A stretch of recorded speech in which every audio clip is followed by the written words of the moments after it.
Yeah, well, I think the biggest one is lack of sales. And because with sales comes revenue, and revenue can solve almost any other problem that you have in business. And so having a consistent lead flow, that's the big one for me. That I see that you have a lot of smaller businesses where they don't have a pipeline of qualified clients coming to them. Really, I've gone the full spectrum from software engineer to web developer and search engine optimization person to marketing consultant.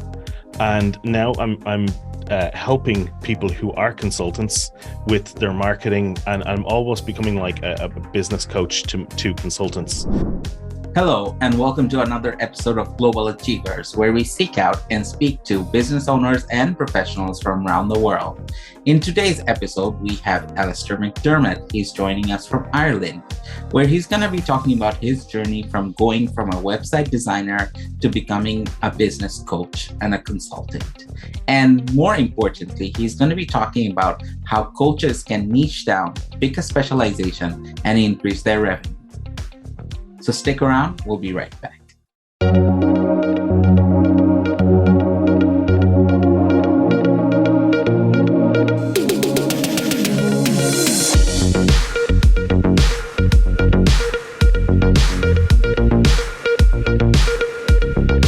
Hi, Alistair. How are you? How you doing? Thank you so much for having me on the show, Tarek. Absolutely. Thanks for joining us from the west coast of Ireland. I'm glad that you are here with us, and I think this will be a very fascinating episode for any coaches, anyone trying to build recognized authority, something you're going to be talking to us about today. So one of the first things, I guess, that usually the way I start off these interviews is just going back a little bit. Now, from our previous conversation, I know that you had gone to school for software engineering. You spent about 7-ish years in corporate. And in your own words, you were a terrible employee. So why don't we start right there and tell us a bit about that? Yeah, sure. So I wasn't enjoying my job. And, you know, some people who are not enjoying their job, sometimes they just get fired. And I was just smart enough not to get fired, but I probably should have been. And so I just wasn't enjoying what I was doing, and I needed to change. I needed to get out of that environment. I found that I really wasn't good at being a small cog in a big machine. And so what I needed to do was get out and do my own thing. And so eventually I realized that, and I said, okay, I've got to go start my own business. And at the time I didn't really know what to do, because when you work as a systems software engineer on an operating system in a corporation, it's not a hugely transferable skill to take out into the wide world. And so what I did was I started looking at what other skills do I have that I can get people to pay me for. And one of those was a thing called search engine optimization, which was very technical back then, which appealed to me because I was a techie. And also web design, because I'd been doing web design since about 1996. And so I kind of combined the two of those. And so that's what I started my business with.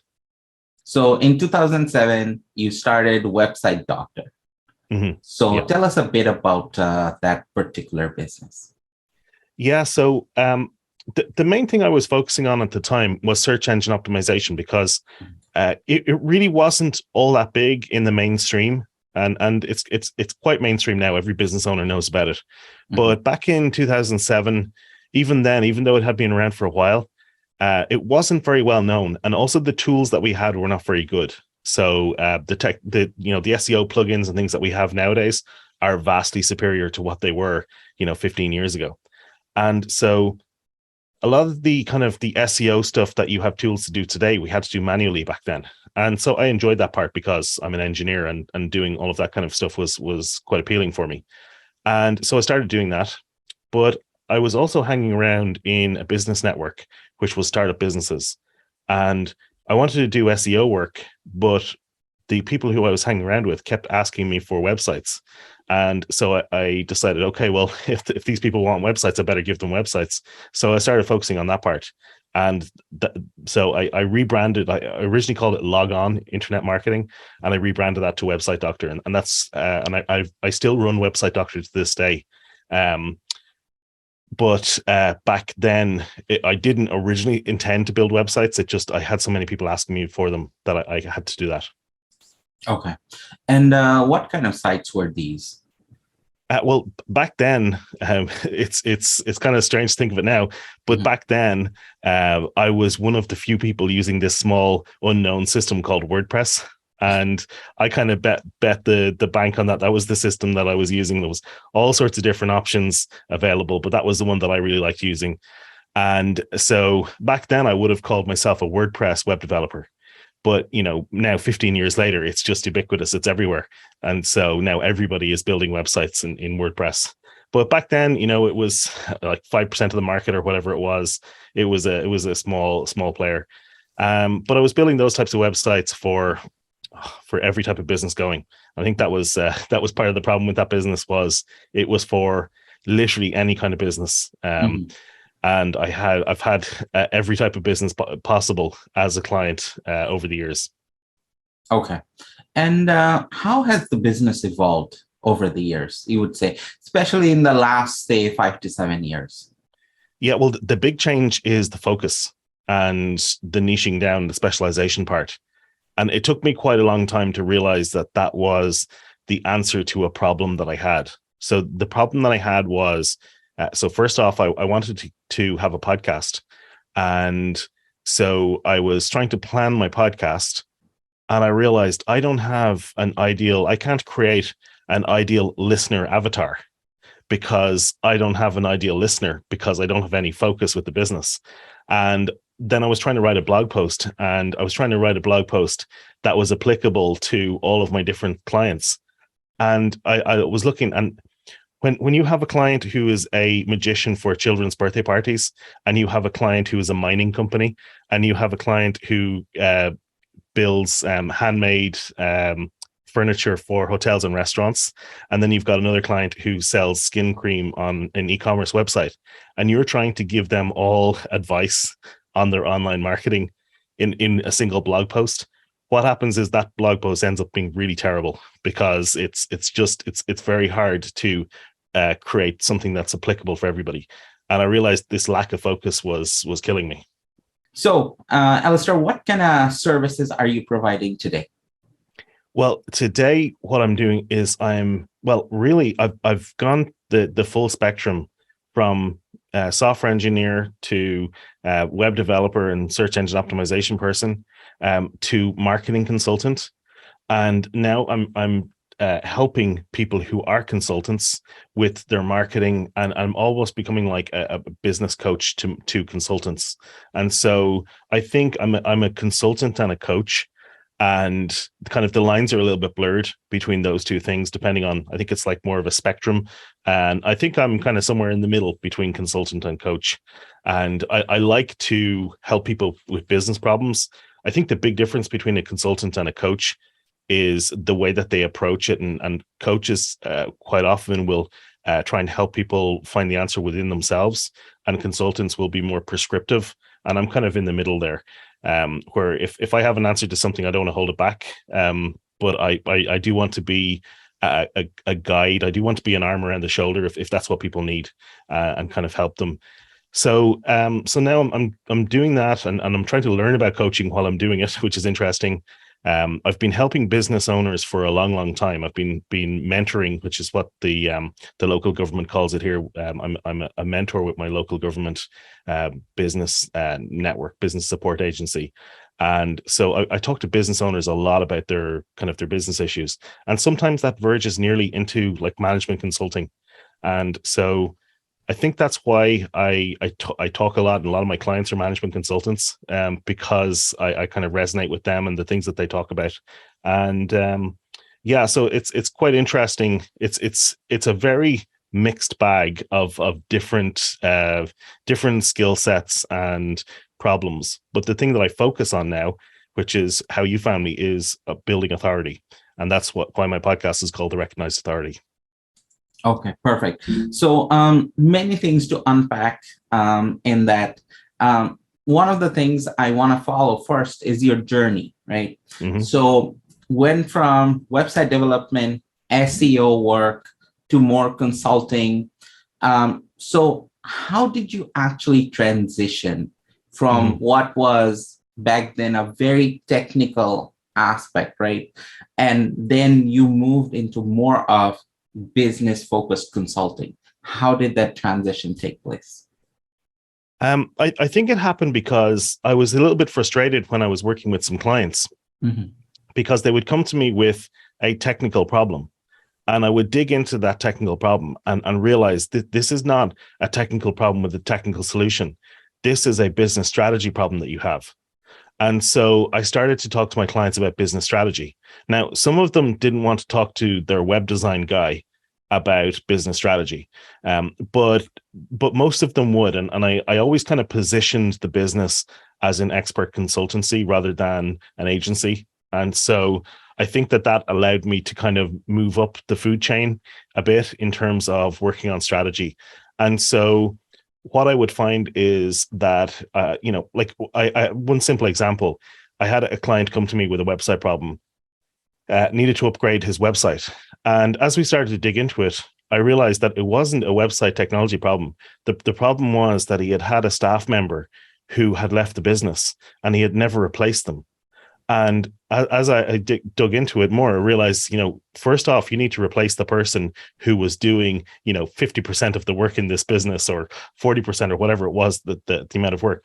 And that's just one example. And I came across this time and time again, where people thought they had technology and website problems, but actually it was, it was a strategy or a marketing strategy or a business strategy or an operations problem. And so I started to get more interested in how businesses actually run and what you need to do from an operations standpoint, and delegation and time management and all of the other aspects that come into running a business. And so I started to talk to business owners about all of those issues as well. And so I was straddling the worlds of management consulting and the world of web design and marketing strategy. And so it was that's why I say it was very much a mixed bag. It was all of these different things, Right. Okay, perfect. So one of the other things that I wanted to go into before anything else was talking about issues faced by small business owners. Over the years, obviously, you have worked with many business owners, small business owners specifically, I'm assuming, right? So in that case, what are some of the top issues that you find over and over again? Because I'm sure there's a pattern there. Yeah, well, I think the biggest one is lack of sales. And because with sales comes revenue, and revenue can solve almost any other problem that you have in business.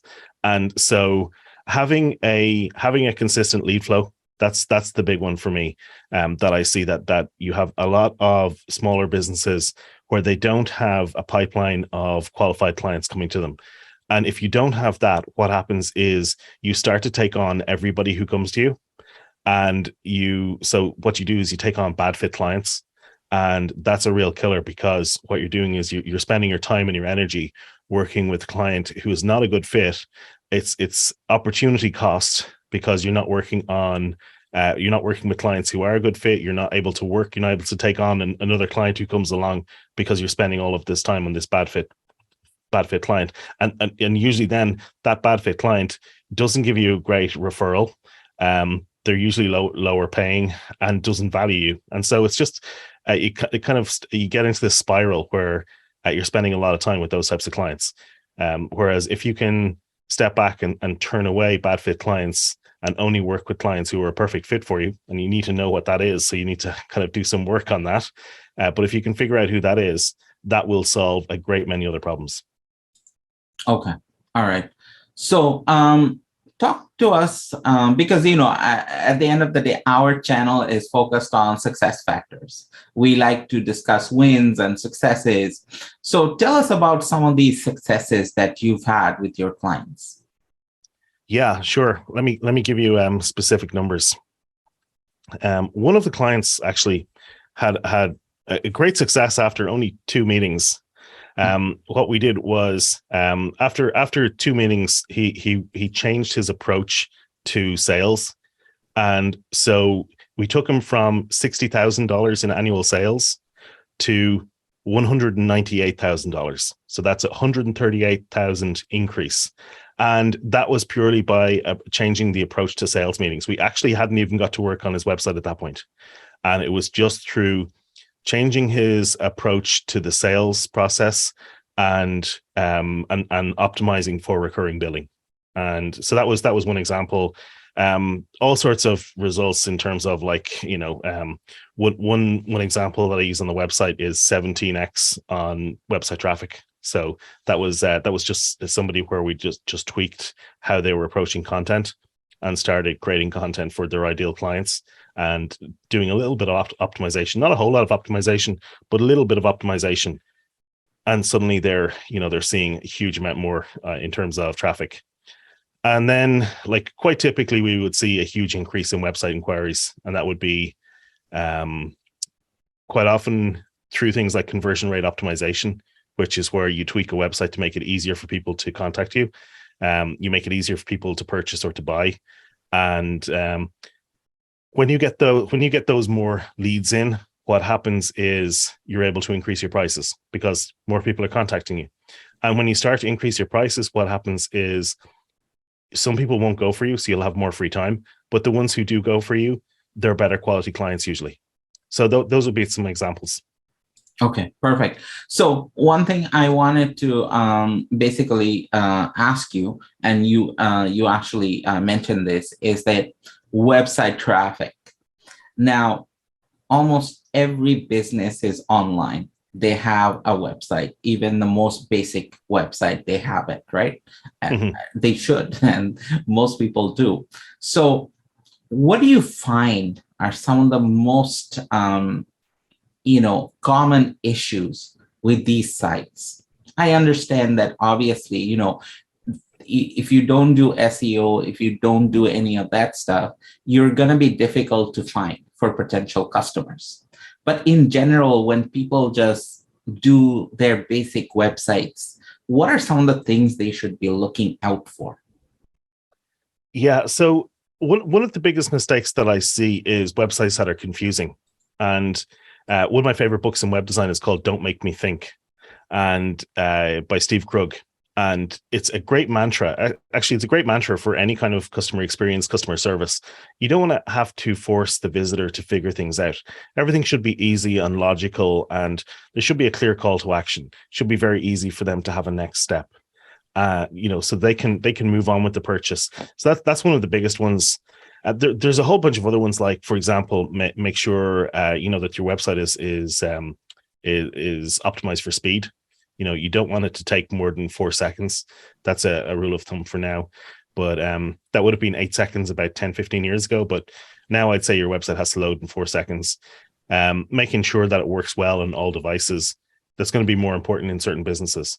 And there's other things that will depend on the type of lead generation that you do.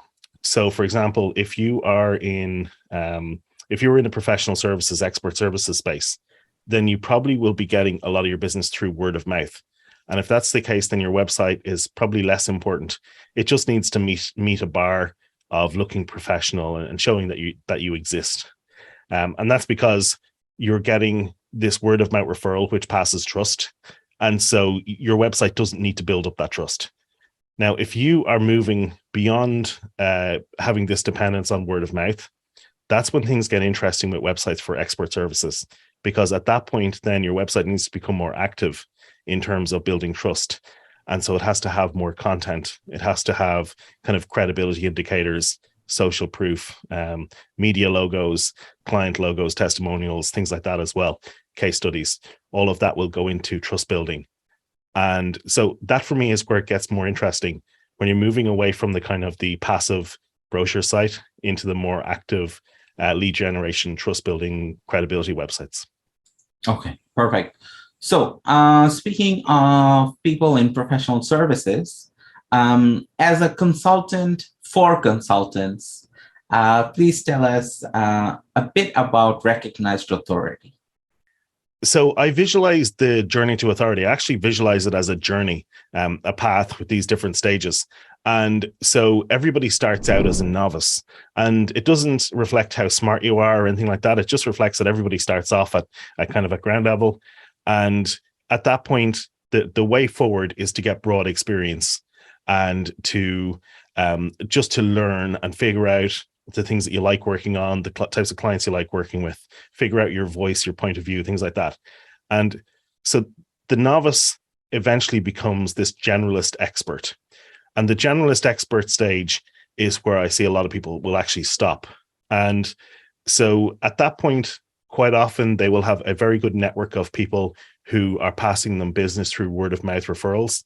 And the generalist expert is usually very good at what they do and likes to work on lots of different things.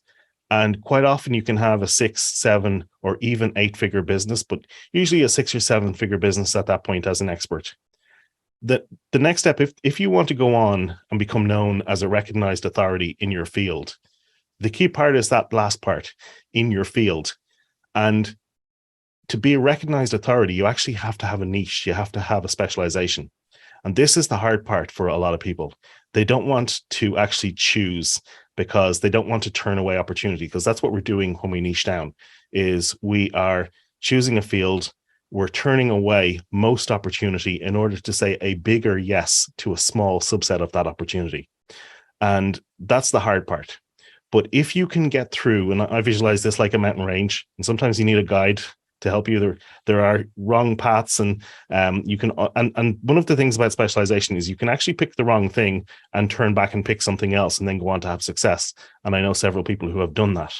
But if you can get through that mountain range and come out the other side, you end up at the state where you're a specialist. Now, at that point, you don't have usually a huge pipeline of leads coming in, but you are on the path to becoming recognized as an authority. And the next step in that path really is to publish and start to publish a lot of content. Publishing and speaking and research are kind of the 3 pillars there. And if you do that on your specialized topic and you publish for a significant period of time, consistently creating content that is relevant and helps your ideal client with the problem that you can help them solve, then that will build your credibility and your authority. And eventually you will become known as a recognized authority in your field. Okay, excellent. Thank you for sharing that. That's going to be very helpful for people who are in, as you said, professional services, in the coaching industry. They should be able to specialize in one particular thing, and that way they become, as you said, recognized authority. Awesome. Mm-hmm. Thank you so much for your time today, Alistair. We really appreciate that. If people wanted to find you, where would they look? Yeah, so you can look for the Recognized Authority in all the social networks. If you look for the Recognized Authority in your podcast app, you'll get the podcast. And there's a whole bunch of free tools and resources to help you with your journey to authority and specialization. And that's all available for free. No email opt-in. You can just find all of that at therecognizedauthority.com. Okay, excellent. And all that will be in the description below. Any final words before we end today? Yeah, the main thing I'll say is that as soon as you start to niche down and specialize, your reptilian crocodile brain will immediately tell you that this is dangerous. Don't go ahead. Mm-hmm. And that's a natural thing. And we need to resist that fear. So it is a natural thing to feel fear around specialization.